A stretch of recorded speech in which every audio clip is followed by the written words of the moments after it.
दोस्तों, अगर इतिहास के पन्नों को खोलकर देखा जाए तो हिंदुस्तान की भूमि ने अब तक कई युद्ध देखे हैं, लेकिन भारतीय भूमि के इतिहास में एक अद्वितीय पृष्ठ की कहानी है, हल्दी घाटी का युद्ध, the battle of Haldi Ghati, जहां महाराणा प्रताप ने अपने आत्मसम्मान के लिए अद्वितीय साहस से मुगल साम्राज्य के खिलाफ उत्साह से लड़ा।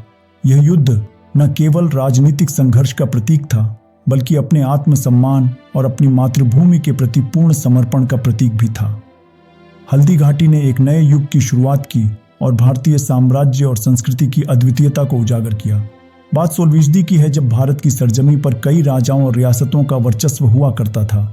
इन्हीं में से मेवाड़ एक प्रमुख रियासत थी जो राजस्थान के दक्षिण पूर्व में स्थित था, और इसी मेवाड़ ने एक ऐसे योद्धा को जन्म दिया जिसने हल्दी घाटी के युद्ध में वीरता की अपनी एक अलग कहानी घड़ी थी।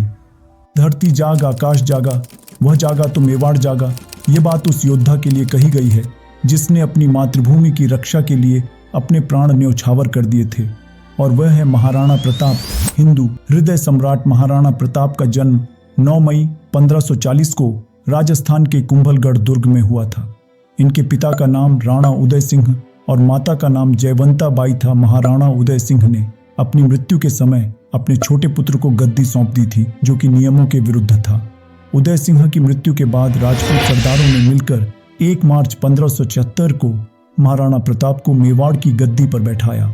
जयपुर के महाराजा मानसिंह उदयपुर पहुंचे थे, तो उन्होंने महाराणा प्रताप के साथ भोजन करने की इच्छा जाहिर की, लेकिन महाराणा प्रताप ने मना कर दिया, क्योंकि मानसिंह और मुगल बादशाह अकबर के पारिवारिक संबंध थे।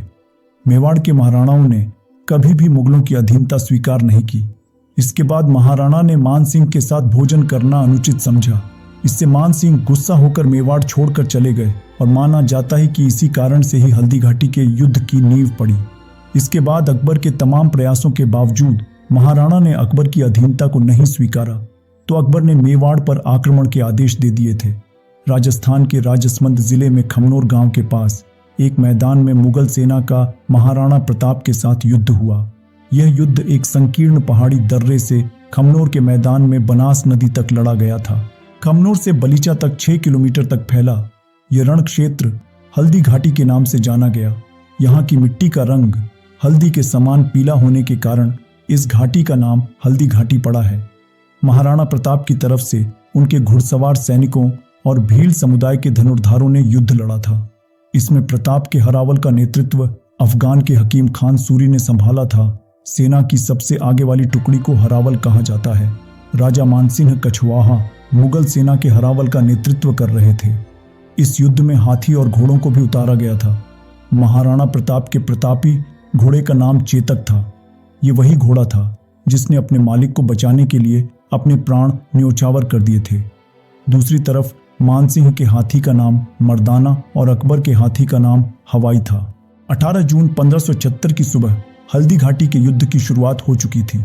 महाराणा प्रताप के पहले ही वार में इतना जोर था कि कई मुगल सैनिक वहां से भाग खड़े हुए। खुद बदायूंनी भी मौका देखकर वहां से फरार हो गए। स्थिति को देखते हुए मुगलों की आरक्षित फौज के प्रभारी मेहतर खां ने यह अफवाह फैला दी कि बादशाह अकबर स्वयं शाही सेना लेकर युद्ध में आ रहे हैं। इससे मुगल सेना में थोड़ा साहस आया और दोनों सेनाएं बनास नदी के किनारे रक्ततार के मैदान में एक दूसरे से भिड़ी। इस युद्ध का भी वही नतीजा निकला।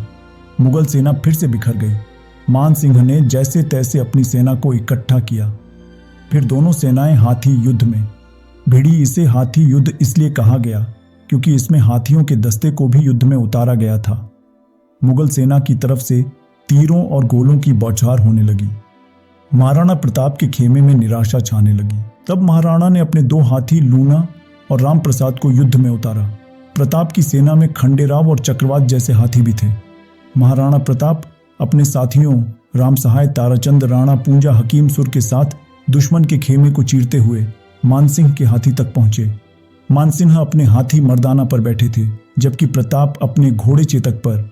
चेतक ने मानसिंह के हाथी पर रखा और महाराणा प्रताप ने भाले से मानसिंह पर वार किया, लेकिन वह इस वार से बच गया।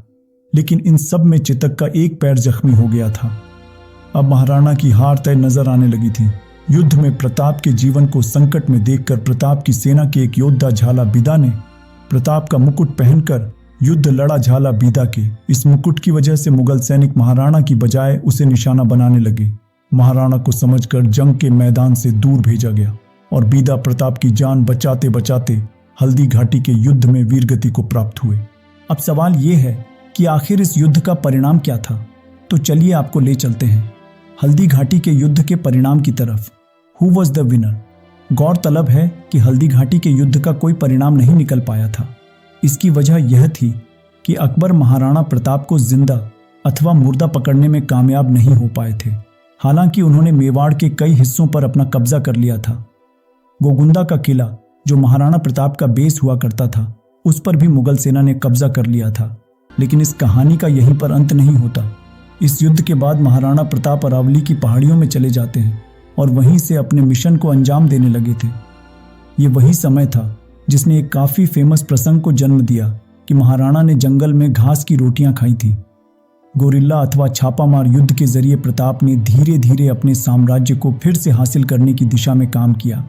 देखते ही देखते उन्होंने चित्तौड़ और मांडलगढ़ को छोड़कर कुंभलगढ़, गोगुंदा और उदयपुर जैसे क्षेत्र पर फिर से अधिकार कर लिया। महाराणा प्रताप के इस नए साम्राज्य की राजधानी चावंड बनी।